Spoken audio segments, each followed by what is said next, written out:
Hello student, welcome to Atul education.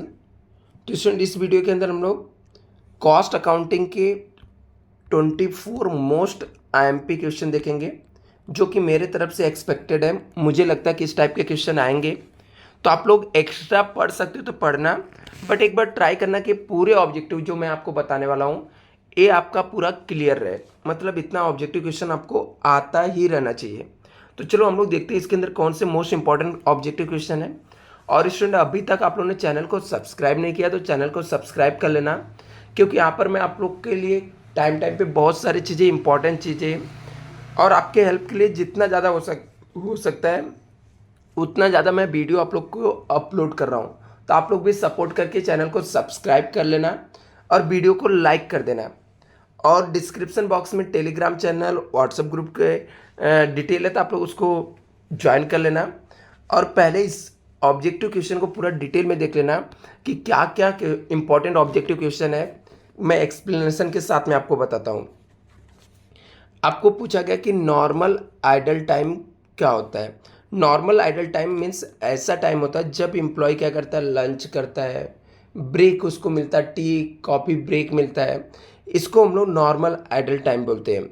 और ये जो नॉर्मल आइडल टाइम रहता है इसको कैन नॉट बी अवॉइडेड, उसको हम लोग अवॉइड नहीं कर सकते, उसको हम लोग हटा नहीं सकते। जो नॉर्मल आइडल टाइम रहता है इसको कैन नॉट अवॉइडेड, हम लोग इसको अवॉइड नहीं कर सकते, इसको हम लोग हटा नहीं सकते। सिंपल सा।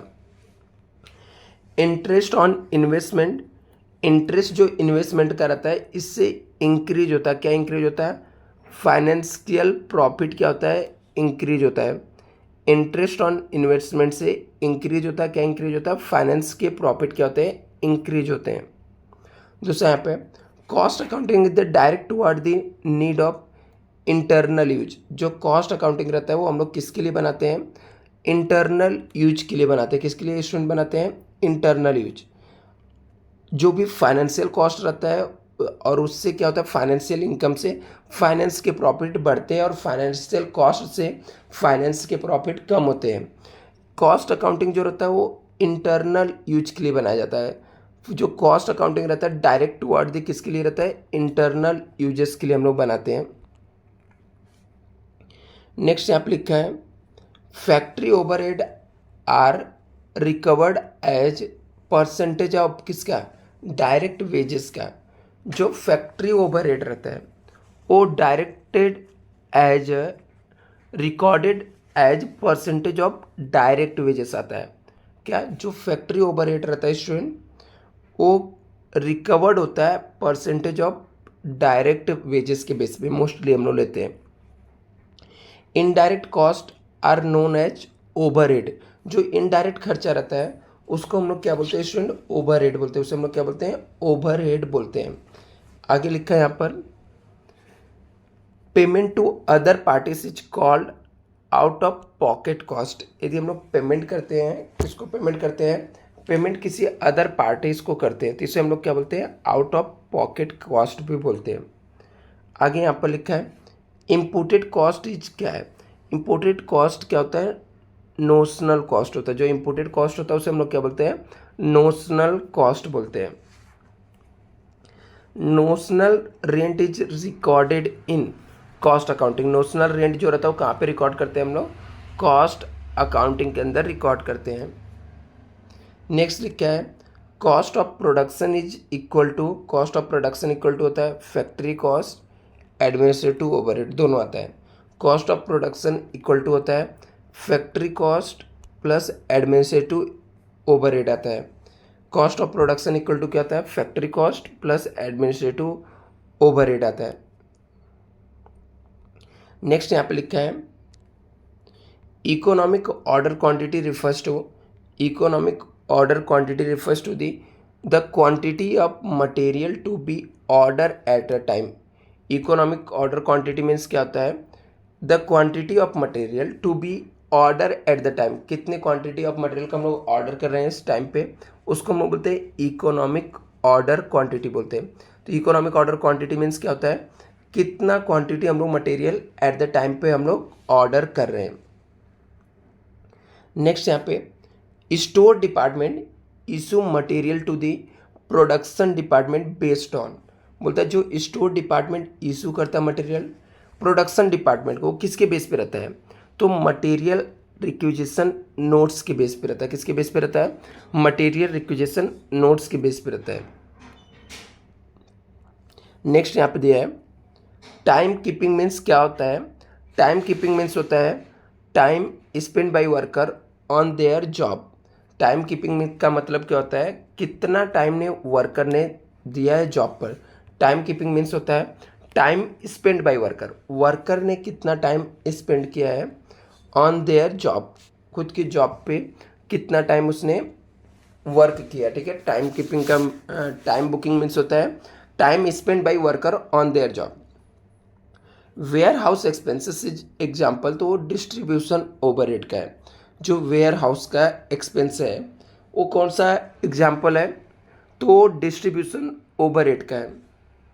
आगे नेक्स्ट यहाँ पे लिखा है the technique and process of ascertaining of the cost is known as costing. मतलब जो टेक्निक होता है, जो टेक्निक है और प्रोसेस है, ascertaining the cost is known as costing, उसको हम लोग क्या बोलते हैं, कॉस्टिंग बोलते हैं। जो टेक्निक होता है कॉस्ट को असर्टन करने का, कॉस्ट को फाइंड आउट करने का, उसको हम लोग क्या बोलते हैं, कॉस्टिंग बोलते हैं। Notional cost is known as the imputed cost, notional cost को हम लोग क्या बोलते हैं, इम्पुटेड कॉस्ट बोलते हैं। जो नोशनल कॉस्ट होता है इसको हम लोग क्या बोलते हैं, इम्पुटेड कॉस्ट बोलते हैं। नेक्स्ट यहाँ पर employ welfare expenses are allocated and on the basis of number of employ. जो एम्प्लॉय वेलफेयर खर्चे होते हैं, जो एम्प्लॉय के लिए वेलफेयर के लिए हम लोग खर्चे करते हैं, इसको एलोकेट करते हैं हम लोग कौन से बेसिस पे, नंबर ऑफ एम्प्लॉय के बेस पे एलोकेट करते हैं। एम्प्लॉय वेलफेयर एक्सपेंस जो रहता है उसको हम लोग एलोकेट करते हैं on the basis of number of employ के बेस पे। ट्रू फॉल्स के देख लेते हैं कुछ इंपॉर्टेंट क्वेश्चन।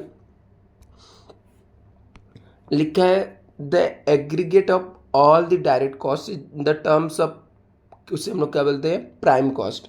मतलब जो एग्रीगेट रहता है, एग्रीगेट मतलब जो टोटल रहता है ऑल द डायरेक्ट कॉस्ट को आइटम, उससे हम लोग प्राइम कॉस्ट बोलते हैं। उससे हम लोग क्या बोलते हैं, प्राइम कॉस्ट बोलते हैं। एक स्टेटमेंट क्या है, ट्रू है। नेक्स्ट यहाँ पे दिया है FIFO method. FIFO method is usually suitable in case of perishable material. बोलता FIFO मेथड जो है वो किसके लिए सुटेबल है, मोस्टली पेरिसेबल मटेरियल के लिए क्या होता है, सुटेबल होता है। स्टेटमेंट क्या हो गया, ट्रू हो गया। नेक्स्ट लिखा है preliminary expenses right up appear only in the financial accounting. बोलता जो प्रिलिमिनरी एक्सपेंस रहता है ना उसको राइट अप किया, वो अपीयर होता है ओनली कहाँ पे, फाइनेंशियल अकाउंटिंग में। बोलता है प्राइमरी एक्सपेंसेस जो है ना राइट अप किया वो अपीयर होता है ओनली कहाँ पे, फाइनेंशियल अकाउंट के अंदर होता है। तो ये स्टेटमेंट क्या है, ट्रू है। स्टेटमेंट क्या है स्टूडेंट, ट्रू है। नेक्स्ट यहाँ पे लिखा है इन ABC एनालिसिस एक क्लास आइटम आर कॉस्टली। बोलता है ABC एनालिसिस के अंदर जो एक क्लास का आइटम रहता है वो क्या होता है, कॉस्टली होता है। वो क्या होता है स्टूडेंट, कॉस्टली होता है। तो ये स्टेटमेंट क्या हो जाएगा, ट्रू हो जाएगा। नेक्स्ट यहाँ पर fix cost per unit remain fix. बोलता है जो फिक्स कॉस्ट रहता है ना वो पर यूनिट वो फिक्स रहता है in respective of level of output. बोलता है कि फिक्स कॉस्ट क्या रहता है, पर यूनिट सेम रहता है। पर यूनिट सेम नहीं रहता, टोटल अमाउंट सेम होता है। तो इसलिए स्टेटमेंट क्या हो जाएगा, फॉल्स हो जाएगा। नेक्स्ट यहाँ पे बोला कि स्ट्राइक एंड लॉकअप। बोलता है स्ट्राइक करना एंड लॉकअप इज है अब नॉर्मल आइडल टाइम है। बोलता है जो स्ट्राइक होता है या लॉकअप करना होता है ये क्या अब नॉर्मल टाइम होता है। ट्रू है, क्योंकि ये हम लोग नॉर्मल नहीं होता, अब नॉर्मल टाइम होता है यहाँ पर। आगे लिखा है economic order quantity can be reorder quantity but not a vice versa. बोलता है इकोनॉमिक ऑर्डर क्वांटिटी का मतलब होता है रीऑर्डर क्वांटिटी होता है, बट इसका मतलब वाइस वर्सा नहीं होता है। ट्रू है, इकोनॉमिक ऑर्डर क्वांटिटी और रीऑर्डर क्वांटिटी दोनों अलग अलग होता है। ठीक है, तो यहाँ पर वाइस वर्सा उल्टा नहीं होता है इसका। यहाँ पे लिखा है goods receive notes is prepared by store keeper. मतलब गुड्स रिसीव नोट्स जो है वो कौन प्रिपेयर करता है? स्टोर कीपर प्रिपेयर करता है। ए बी स्टेटमेंट क्या हो जाएगा यहाँ पर? ट्रू है। गुड्स रिसीव नोट्स कौन प्रिपेयर करता है? यहाँ पर गुड्स रिसीव नोट्स प्रिपेयर करता है स्टोर कीपर, तो स्टेटमेंट क्या हो जाएगा? ट्रू हो जाएगा। नेक्स्ट यहाँ पे लिखा है cost unit and cost centre having the same meaning. A statement क्या हो जाएगा? फॉल्स हो जाएगा। ए स्टेटमेंट क्या हो जाएगा स्टूडेंट? फॉल्स हो जाएगा।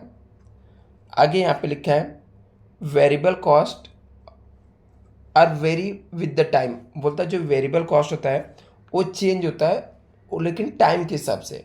फॉल्स है, वेरिएबल कॉस्ट टाइम के हिसाब से नहीं चेंज होता है स्टूडेंट। वेरिएबल कॉस्ट टाइम के हिसाब से चेंज नहीं होता है। Power is a machine expense है। पावर जो होता है वो मशीन का एक्सपेंस है। ए बी स्टेटमेंट क्या हो जाएगा? ट्रू हो जाएगा। नेक्स्ट यहाँ पे लिखा है wages are paid for idle time. बोलता जो वेजेस हम लोग पेमेंट करते हैं ना वो आइडल टाइम है। ए स्टेटमेंट क्या हो जाएगा? ट्रू हो जाएगा। वेजेस जो पेड करते हैं वो आइडल टाइम होता है। स्टेटमेंट क्या है? ट्रू है। आगे लिखा है overhead are first charges to the department where they are incurred. बोलता है जो ओवर हेड रहता है फर्स्ट हम लोग चार्ज करते हैं कहाँ पर? डिपार्टमेंट में। वेयर दे आर इंकर्ड जहाँ पर हम लोग इसके खर्चे करते हैं। स्टेटमेंट क्या हो जाएगा? ट्रू हो जाएगा। नेक्स्ट यहाँ पर लिखा है कि over objection of overhead decrease the costing profit. मतलब जो ओवर ऑब्जेक्शन होता है ओवरहेड उससे डिक्रीज होता है। क्या डिक्रीज होता है? कॉस्टिंग का प्रॉफिट डिक्रीज होता है। ए स्टेटमेंट क्या हो जाएगा? ट्रू हो जाएगा। नेक्स्ट यहाँ पे लिखा है sale of scrap is deduct added to costing of material. False है, उसको हम लोग क्या करते हैं? लेस करते हैं। आगे यहाँ पे नेक्स्ट दिया है इन हाल से plan time wages are govern. बोलता है हम लोग को जो हाल से प्लान है ना उसके अंदर टाइम वेजेस आर गारंटेड होता है। हाल से प्लान के अंदर तो टाइम वेजेस गारंटेड होता है। ट्रू है। हाल से प्लान के अंदर टाइम वेजेस क्या रहता है? गारंटेड दिया हुआ रहता है। नेक्स्ट यहाँ पे लिखा है secondary packaging cost is a distributed cost है। डिस्ट्रीब्यूशन कॉस्ट है। बोलता है सेकेंडरी पैकेजिंग कॉस्ट जो होता है उसको हम लोग डिस्ट्रीब्यूशन कॉस्ट बोलते हैं। तो ए स्टेटमेंट क्या हो जाएगा? ट्रू है। नेक्स्ट यहाँ पे लिखा है reconciliation of cost is a financial accounting is necessary in case of non integrated system of accounting. बोलता कि यहाँ पर कि रिकन्सिलेशन ऑफ कॉस्ट और फाइनेंशियल अकाउंटिंग क्या है? जरूरी है in case of non integrated system of accounting है। तो स्टेटमेंट क्या हो जाएगा? ट्रू हो जाएगा। आगे purchase requisition notes is prepare by store department. बोलता है परचेस रिक्विजिशन नोट्स कौन प्रिपेयर करता है? स्टोर डिपार्टमेंट प्रिपेयर करता है। तो ये भी स्टेटमेंट क्या है? ट्रू है। तो ये स्टूडेंट मोस्ट इंपॉर्टेंट ऑब्जेक्टिव था। एक बार इसको रिवाइज कर लेना, चैनल को सब्सक्राइब कर लेना। मैं इसकी PDF ग्रुप में शेयर कर दूंगा। Thank you so much.